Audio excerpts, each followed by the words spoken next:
নববর্ষ উপলক্ষে তো সবাই বেসিক্যালি বাঙালিয়ানা খাবারই খায়। আমিও যখন বাড়ি গেছিলাম মা আমাকে আর তার জামাইকে একদম পাঁঠার মাংস, চিংড়ি মাছ রকমারি পদ রান্না করে খাইয়েছিল।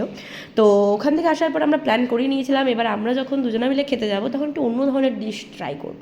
তো আমরা চলে গেছিলাম সল্ট লেকের স্যান্টাস ফ্যান্টাসিয়াতে। তো এই রেস্টুরেন্টের কথা আমি আগে অনেকবার শুনেছি, আমার অফিস কালিগেও কিছুদিন আগে বলছিল। তো আমরা দুজন মিলে টুকটুক করে চলে গেছিলাম নতুন ধরনের খাবার ট্রাই করতে। তো তোমরা কেউ পান্তা ভাতের থালি খেয়েছো? তো আমরা ফার্স্টে গিয়ে সেটাই ট্রাই করেছি।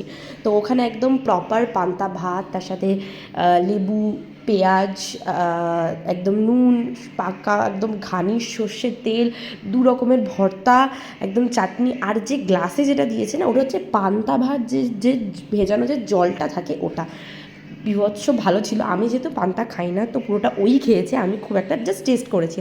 আর এদিকে ছিল দু ধরনের রাইস, তার সাথে বাঁশপোড়া চিকেন, ওখানকার এটা সিগনেচার ডিশ।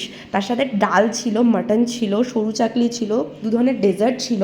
বিশ্বাস করো খাবারগুলো একদম অথেন্টিক, মানে মানে কোনো খাবারেরই আমাদের এখানকার সাথে মিলেও হয় না, একটু সাঁওতালি খাবার দাবার, আদিবাসী খাবার দাবার, এরকম কাইন্ড অফ। আর ওখানকার সি ফুডটাও বীভৎস বিখ্যাত। আমরা নিয়ে নিয়েছিলাম ক্র্যাব মশালা। এই রে মাঝখানের আর কোনো ক্লিপ আমি নিতে পারিনি, তাই বাড়ি এসে ভাবছি কী করলাম। তো যাই হোক, আজকের মতন ভিডিওটা অবধি, দেখাবো নতুন কোনো ভিডিওর সাথে। তোমরা যদি নতুন ধরনের খাবার একটু ট্রাই করতে চাও এই রেস্টুরেন্টটাতে অবশ্যই ভিজিট করো, খুব ভালো আর খুব রিজনেবল প্রাইসে। তো টাটা, থ্যাংকস ফর ওয়াচিং, আর সবাইকে শুভ নববর্ষ।